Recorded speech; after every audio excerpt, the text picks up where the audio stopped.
નમસ્કાર વિદ્યાર્થી મિત્રો, ધોરણ 11 વિષય અર્થશાસ્ત્ર એમાં ચેપ્ટર નંબર 7નો આપણો આજનો બીજો લેક્ચરમાં બીજો પ્રશ્ન વિકાસમાન ભારતીય અર્થતંત્રના લક્ષણો.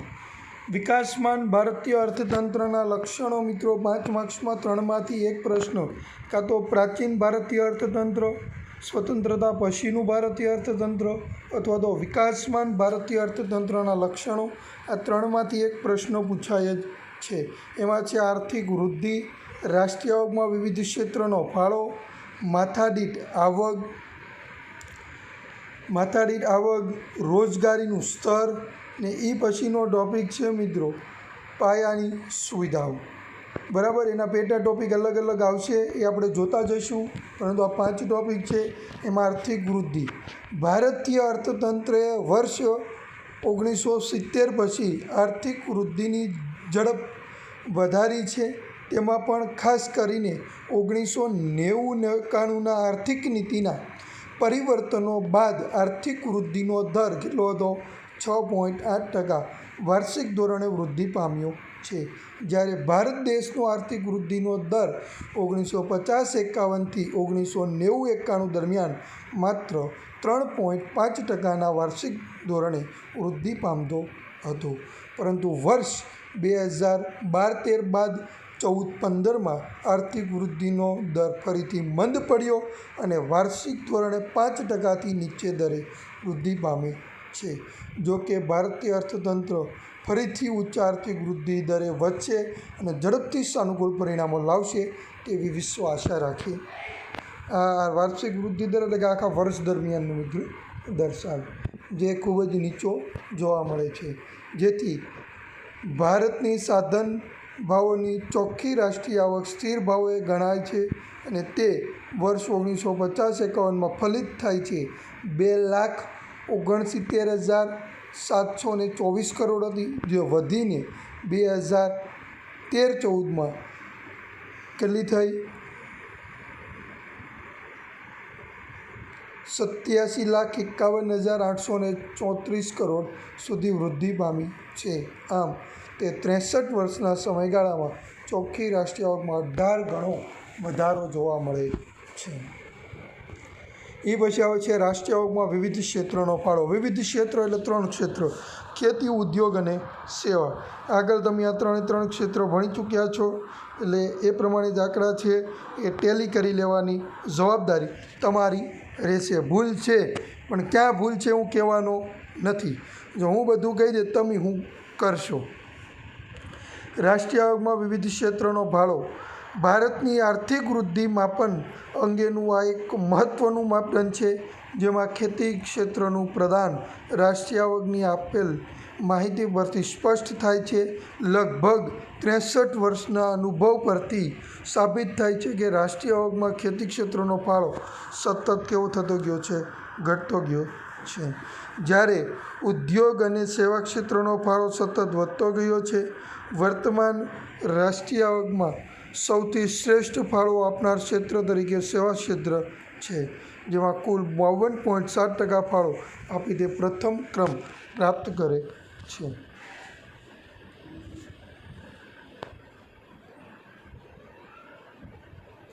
તો કોષ્ટક આપ્યું છે મિત્રો, એ કોષ્ટકમાં આંકડા તમે આગળના જે આ 3 ટોપિક ભણ્યા છો, ક્યાં ખેતી, ઉદ્યોગ, આ સેવા, એના આંકડા અને આ કોષ્ટકના આંકડા ટેલી કરી લેવાના રહેશે.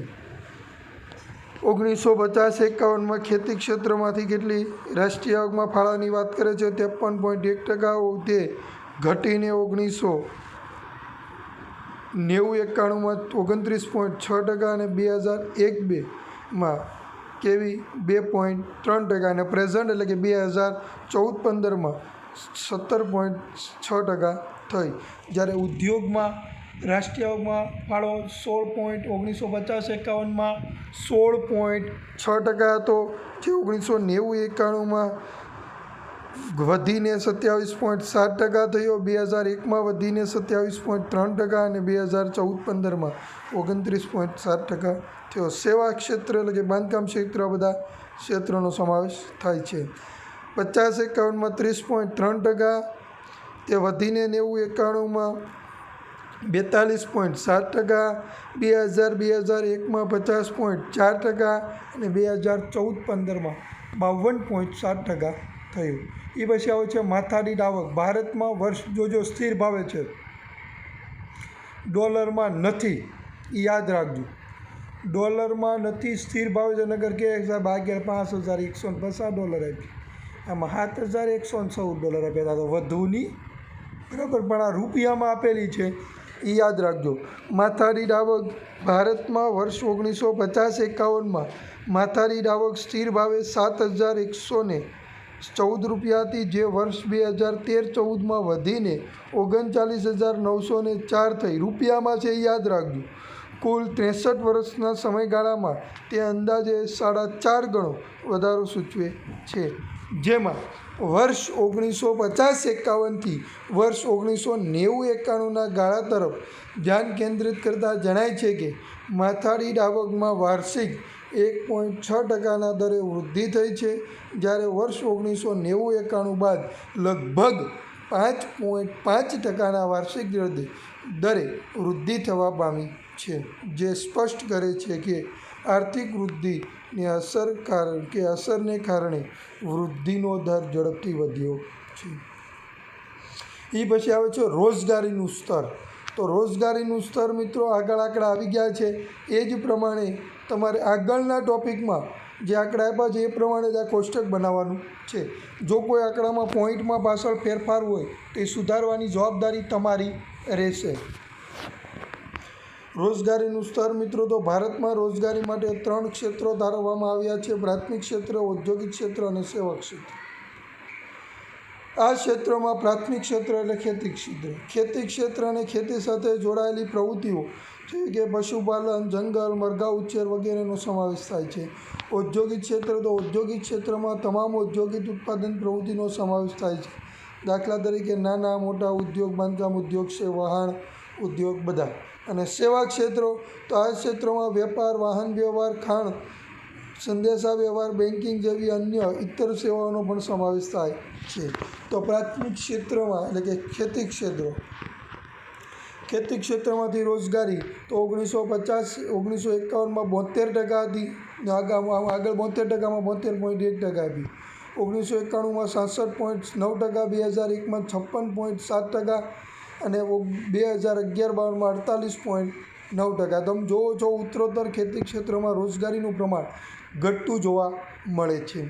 જ્યારે ઔદ્યોગિક ક્ષેત્રમાં રોજગારી 1951માં 10.6% હતી, જે 1991માં વધીને 12.7% થઈ, 2001માં 18.1% થઈ અને 2011-12માં 24.2% થઈ, જે ઉત્તરોત્તર વધતી જોવા મળે છે. જ્યારે સેવા ક્ષેત્રમાં રોજગારી આપતું તો 1950-51માં 17.3%, 1991માં 20.4%, 2001માં 25.2% અને 2011-12માં 26.9%. આ પણ ઉત્તરોત્તર વધતું જોવા મળે છે રોજગારી આપતું, પરંતુ ખેતી ક્ષેત્રમાં ઉત્તરોત્તર રોજગારી ઘટતી જોવા મળે છે. એ પરથી જ નીચેના માહિતી તમારે લખવાની રહે છે, પણ ત્યારે આ કોષ્ટક આવડતું છે એનું અવલોકન તમે સારામાં સારી રીતે કરી શકશો. પછી આવે છે પાયાની સુવિધાઓમાં વૃદ્ધિ. દેશની આર્થિક વૃદ્ધિનો દર પાયાની સુવિધાઓ પર નભે છે મિત્રો, જેમાં વીજળી, શિક્ષણ, આરોગ્ય, સંદેશાવ્યવહાર, વાહન વ્યવહાર, સિંચાઈની સગવડ વગેરે અગ્રતા ધરાવે છે. આ બધી સુવિધા સારામાં સારી દેશમાં મળવા મળે એટલે દેશ પ્રગતિના પંથે છે એવું કહેવાય. એટલા માટે જ કીધું છે કે પાયાની સુવિધા સિંચાઈમાં સમાવેશ થાય છે. સિંચાઈની સગવડ, શિક્ષણની સુવિધા, વીજળીની સુવિધા, રોડ રસ્તાની સુવિધા અને રેલવેની સુવિધા. તો જોઈએ આપણે પાયાની સુવિધામાં સિંચાઈની સગવડ. વર્ષ 1950-51માં 22.6 મિલિયન હેક્ટરમાં સિંચાઈની સુવિધા હતી, જે વર્ષ 2012-13માં 63 મિલિયન હેક્ટર સુધી વિસ્તાર પામ્યો છે. તો વધીને આમ કુલ 45% વાવેતરનો વિસ્તાર સિંચાઈની સુવિધા હેઠળ આવરી લેવામાં આવ્યો છે. પહેલાં એટલો હિસ્સો નહોતો મળતો, અત્યારે એટલો મળે છે. પછી આવે છે શિક્ષણની સુવિધા. ભારતમાં આઝાદી સમયે કેટલી 20 યુનિવર્સિટી હતી અને 500 કોલેજ હતી. કેટલી યુનિવર્સિટી હતી? 20. આખા ભારતની વાત કરે છે. અને જે આજે વૃદ્ધિ પામી એને કેટલી 719 યુનિવર્સિટી અને 35,000 કોલેજો છે. એમાં એક વસ્તુ આપ્યું છે FICCI ઓફ 12th પ્લાન. તો FICCIનું પૂરું નામ શું છે એ તમારે જણાવવાનું રહેશે. એ આપણે આવતા લેક્ચરમાં ટેલી કરીશું. અને જે વિદ્યાર્થીને ખ્યાલ હોય તો એ ગ્રુપમાં રિપ્લે આપી શકે છે, નકર આવતા લેક્ચરમાં હું જણાવીશ. ભારતનો સાક્ષરતા દર જે વર્ષ 1951માં 18.33% હતો તે વર્ષ 2011માં 73% સુધી વધ્યો છે. જ્યારે વીજળી સુવિધાની વાત કરીએ, લાઇટ મિત્રો ઘરે જોઈને આપણે, ભારતમાં વીજળીનું ઉત્પાદન પણ સિદ્ધિ હાંસલ કરવામાં આવે છે, જે વર્ષ 1950-51માં 2300 મેગાવોટની વીજળી ઉત્પાદન પરથી વર્ષ 2011-12માં 2,43,000 મેગાવોટનો વધારો થયો છે. રોડ રસ્તાની સુવિધા એ તમે આગળ લંબાઈ જોઈ ચૂક્યા છો. ભારત વિશ્વનો સૌથી મોટો રોડ નેટવર્ક ધરાવતો દેશ પૈકી એક દેશ છે, જે અંદાજે 48.6 લાખ કિલોમીટર લાંબા રોડ રસ્તા પરથી સાબિત થાય છે.